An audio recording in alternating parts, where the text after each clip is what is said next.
What's up, everyone? How are you tonight? And I just got done watching episode 19 of Gotham. Now, when I first wanted to watch this episode, I didn't know they were going to be taking a couple weeks break.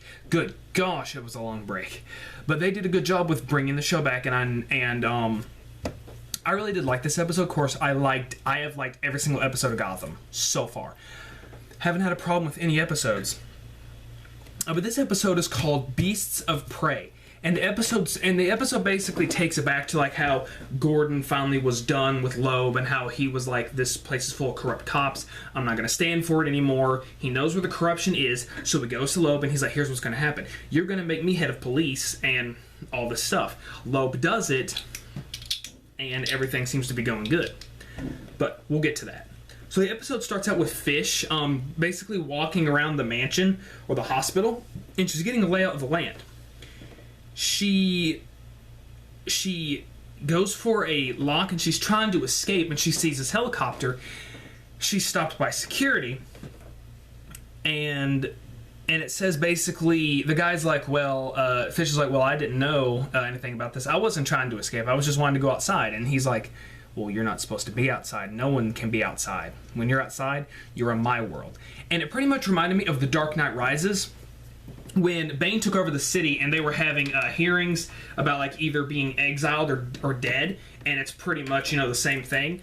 They said that there's only two ways that you're getting off here: either dead or we let the water do its thing. And pretty much it's like there's two ways out of here: either I kill you or the water does. Pretty much like with The Dark Knight Rises, we can kill you, or the outside cold weather and the icy water is going to kill you. And so I was like, that's really cool. It's kind of a good homage to The Dark Knight Rises. So then we see Bruce and Jim talking together, and they get some one-on-one time, and Jim says to Bruce, he's like, I know you're lying to me. Because Alfred's not in the hospital anymore. Because of how he got out, because of when he left at the last episode. So Gordon knows that Bruce is lying to him. Gordon's not stupid. And he's like, look, you can't do this on your own. You've got to let the police handle it. You've got to let us handle it. We're the cops. You're a kid. You can get hurt. So then, with this going on, it shows that even though Gordon is the head of police, he still cares for Bruce. And he's still trying to figure out who killed... No, actually, no. Bruce is still trying to figure out who killed his parents. But now he's basically trying to tell Bruce that like he needs to let the police handle it. It's something that he can't do on his own. And so with Gordon having this power, we see how much more respect he's getting around the GCPD. Even some people going up to him is like, look, I know that you don't take cases anymore because you're ahead of all this, but there's this case that we basically can't solve. And, I've looked up to you ever since you started. You've changed things, so can you please take over this case? We really need this case to be passed to you. And he's like, well, why can't you do it? And he's like, well, we can't figure it out, and we know that with someone like you who's been changing things, we figure maybe if you do it, it'll go along better. Pretty much he's saying, we know you can solve this. We can't. We know you can. So he decides to take it. And we see pretty much Jim with his hot doctor girlfriend, and basically talking about like this missing victim who was around the same girl's age, would be around the doctor's age. They would have been friends, but she's been dead for a couple months. So she tells Gordon about some speakeasy places like here, and she's like, these places are hidden. It's like if any of you have played the Told Tales Back to the Future game, they had a speakeasy under the soup kitchen. What you would do is when you get this gun, you would hit this pole, or like you would make a noise to hit the pole, and that would symbol to send some more stuff up, like an elevator, I guess you could say. It's like an elevator. So that's what she was telling him about. And then with this, like I said, it made me feel kind of like in Back to the Future when you go back to that time. But we then cut to Bruce and Alfred. Alfred's wanting to go find the person that attacked him. He's like, Master Bruce, I'm going to go out to the city. I'm going to go find him. He's probably feeling awful about what happened. He's probably already drunk. And Bruce is like, no, look, Alfred, you are hurt. You need to rest. You shouldn't be moving. It's too dangerous. And then Alfred's like, look, this is something I need to do. And Bruce is like, okay, fine, let's go. And when Alfred is starting to say, I'm not taking you with me, he starts bleeding on his side again. So this leads to my favorite part of the episode, and that is Bruce and Selina Kyle are having to go around alleys of Gotham. And I was like, Bruce is starting to get more of his roots. Walking around Gotham, I mean, of course Bruce walks around Gotham, but he's going down dark alleys, and it just made me think of he's going to be Batman. So with this, we finally see Penguin in this episode, and he's wanting a certain bar. He's wanting a place, but his assistant is like, why do you want this? This is trash. This is garbage. And the woman won't sell. And he's like, okay, well, if money's not something, then tell me what it is you want, and we'll do it. We'll get it for you. She's like, okay. Well, my granddaughter has been seeing this guitarist. He's not making anything of himself. I want her back here where she can make a life for herself. And it kind of seemed like she's like, this girl doesn't know what she wants. She says she's in love, but this guy has no future. He's a lame guitarist. Get her back home, and then I'll think about selling the place. So Penguin set off on his adventure.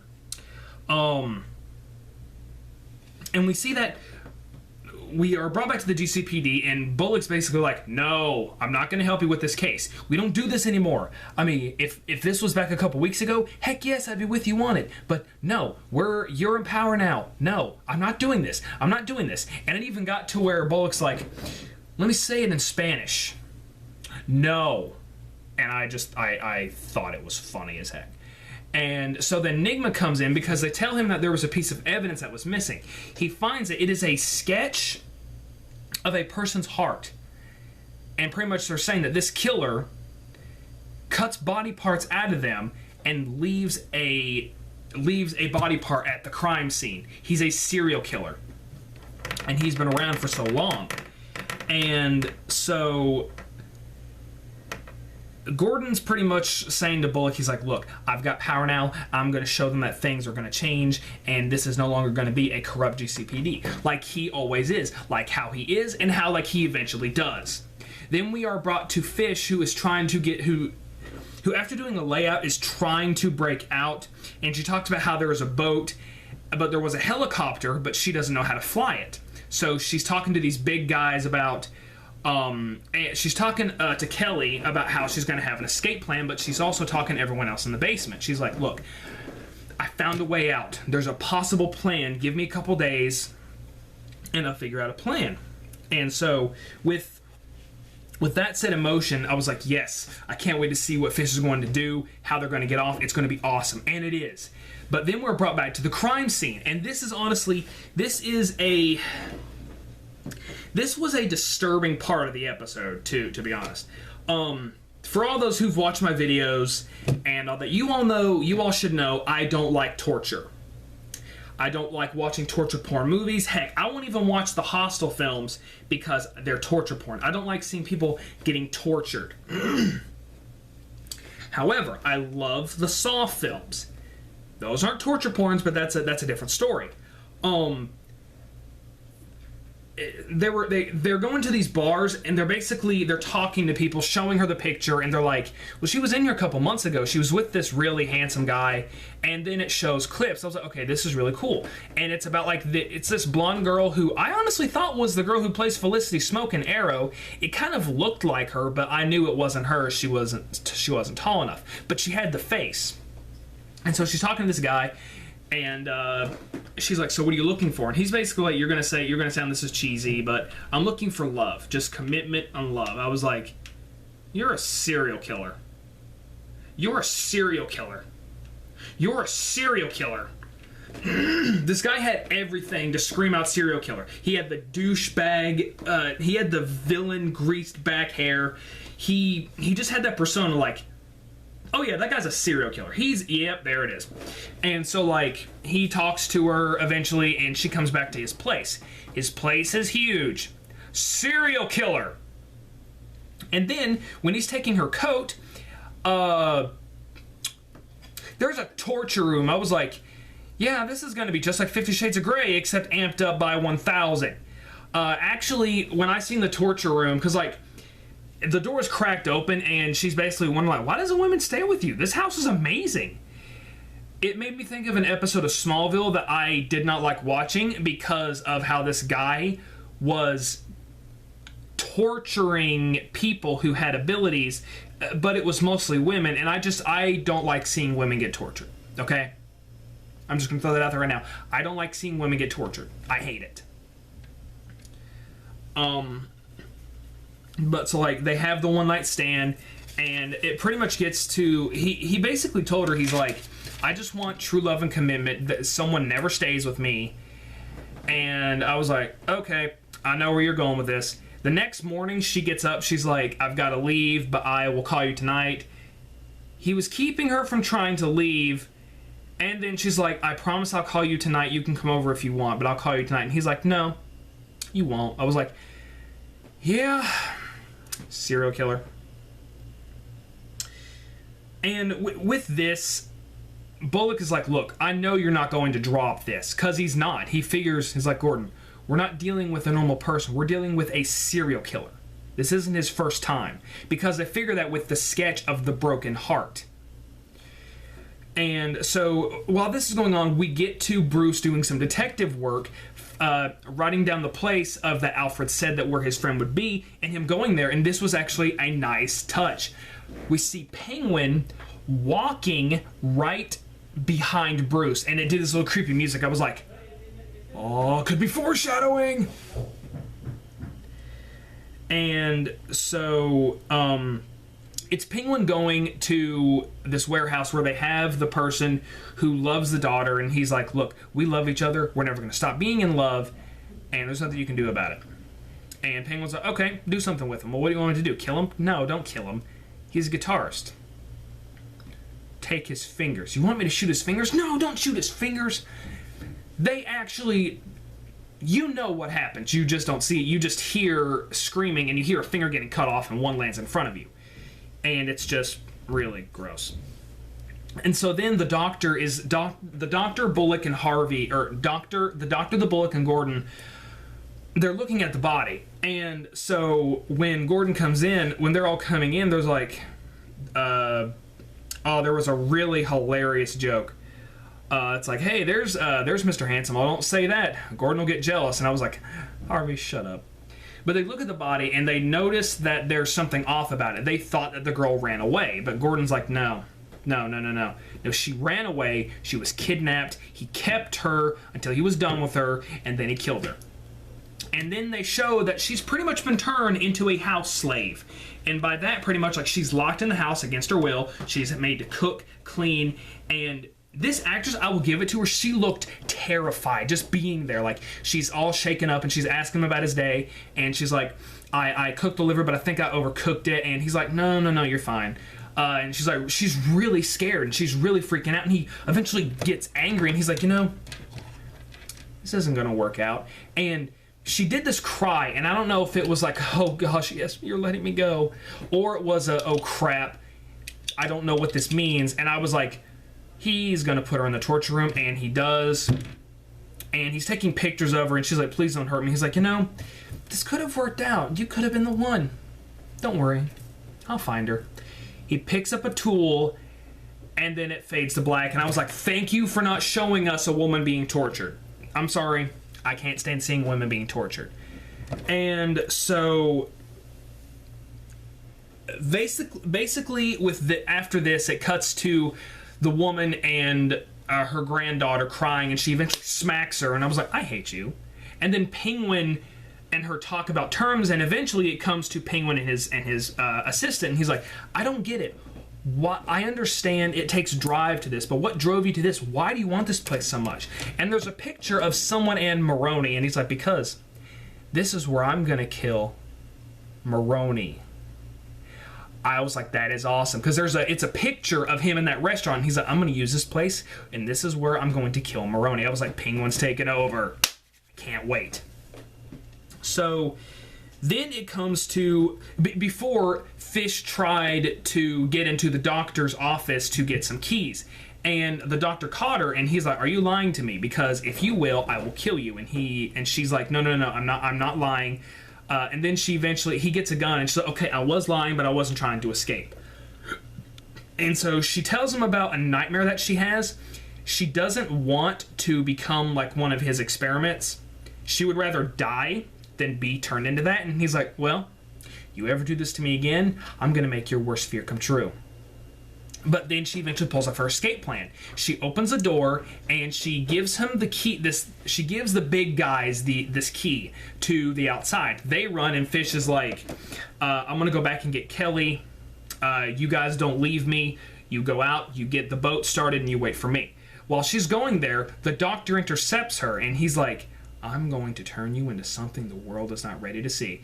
The gate opens, and all the patients swarm and beat the crap out of the doctor. They get into the helicopter, and the guys realize Fish set us up. The security guns down the people. Fish is in a helicopter, because she lied. She can fly a helicopter. The head guy of security, though, snipes her in the stomach, but she still flies away and escapes, and I was like, that is a bad A woman. That is awesome, bad A woman. So then we come to Bullock and Gordon having a... Actually, no, I missed a scene. We get a team up between Selina Kyle and Bruce, and this was actually very interesting because I do find the guy, and they're talking, and the guy is on drugs, so Bruce gets Selina to get his stuff and threaten to drop it out the window. I was like, this is very Batman-like. And then he tells Selina to drop the stuff, and she does. So then he's like, look, I work for this main guy. He was scared about all the stuff you knew, and he told me to get rid of you.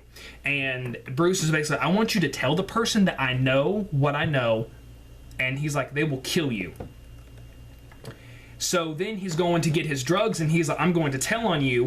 And Bruce was getting a little dark. He kept asking, like, tell me what you know. Why did you do it? Who are you working for? But he got a little bit more darker because when the guy was going to get his drugs, Bruce was going to push the guy out the window, but Selina did it for him, and Bruce just has this look of shock. And I was like, Bruce is starting to not care. It's not that he's not starting to care, but he's slowly becoming what he does. When he's Batman, he doesn't care. He's going to make you tell him what he wants to know. If you're a bad person, he's going to make your life heck. If you're a good person, he's not going to make your life heck, but he's going to still intimidate you. And that's what he was doing. He wasn't being very intimidating, but he was being what he needed to do, and it was really awesome. So this episode ended so perfectly because they eventually start interrogating cops because they find out that the commissioner wanted Gordon to take this case because Bullet,